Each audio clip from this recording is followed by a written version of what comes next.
Well, now to new incriminating allegations coming from inside the Trump administration. Cassidy Hutchinson, a former Trump aide, is now discussing what went on behind the scenes in the former president's final weeks in the White House. So it's all in an exclusive interview, and it's in her new book, Enough. ABC's Morgan Norwood digs into the new details revealed in her book.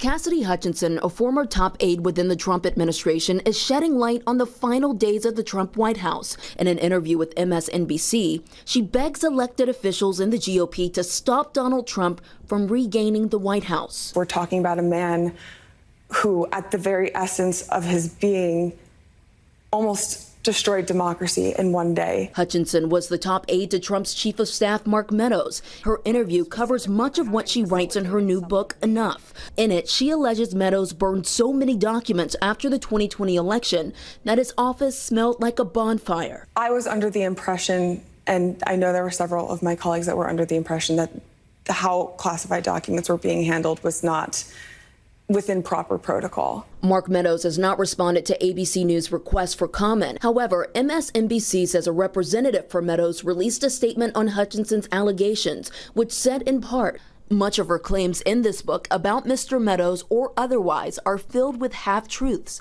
falsehoods, and purposefully omitting context to sell books. Cassidy Hutchinson says she is still a Republican, but worries if her party doesn't reject Trump as he seeks to return to the White House, the party may cease to exist. In this next election cycle, in my opinion, it's the make or break moment for the Republican Party.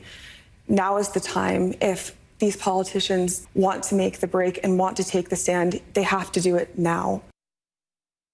Hutchinson went on to tell MSNBC that she has complied with all of the Trump investigations thus far and will continue to do so if called. Morgan Norwood, ABC News, New York.